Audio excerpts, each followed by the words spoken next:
Palitana forest રેન્જમાંથી વૃક્ષો કાપવાના મામલે લાકડા કૌભાંડમાં હવે વધુ 3 શખ્સો વિરુદ્ધ ગુનો નોંધાયો છે।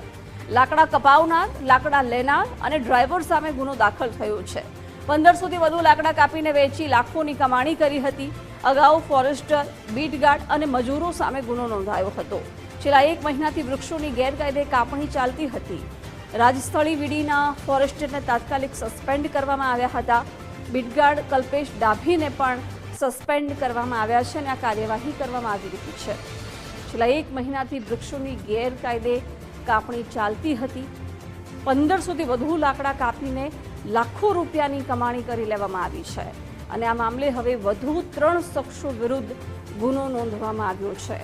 લાકડા કપાવનાર, લાકડા લેનાર અને ડ્રાઈવર સામે ગુનો દાખલ થયો છે।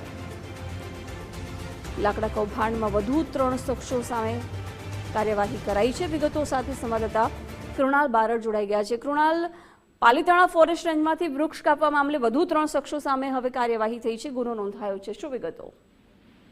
બિલકુલ જિલ્લા જો વાત કરીએ તો જે પ્રમાણે પાલીતાણા ફોરેસ્ટ રેન્જમાં કહી શકાય કે જે 1500થી વધુ જે વૃક્ષો કાપવાનો જે મામલો છે તે મામલામાં અગાઉ કહી શકાય કે ફોરેસ્ટર અને બીટગાર્ડ સહિત બંને વિરુદ્ધ જે છે તે કાર્યવાહી કરવામાં આવી હતી। ત્યારબાદ હવે વધુ જે 3 જેટલા જે શખ્સો છે તેની વિરુદ્ધમાં ગુનો નોંધવામાં આવ્યો છે। જેમાં વાત કરીએ તો બુધા સુખા ચૌહાણ તેમજ આસિફ ઉમર શાહ અને મુકેશ બાંભણિયા સહિતના જે શખ્સો આ જે કૌભાંડ છે તે કૌભાંડમાં સંડોવાયેલા હતા તેના વિરુદ્ધમાં જે છે તે ગુનો નોંધવામાં આવ્યો છે। આગળ જે છે તે તપાસ પણ યથાવત જોવા મળી રહી છે, પરંતુ અહીંયા સવાલ એ થાય છે કે જે પ્રમાણે જે મોટી માછલીઓ છે તે ક્યારે હાથમાં આવશે તેના ઉપર સૌની નજર છે, કેમ કે આ લાખો રૂપિયાનું જે કહી શકાય કે લાકડા કાપવાનું જે કૌભાંડ છે તે કૌભાંડ ઝડપાતા ચોક્કસથી ફોરેસ્ટ વિભાગના જે કર્મીઓ છે તેમાં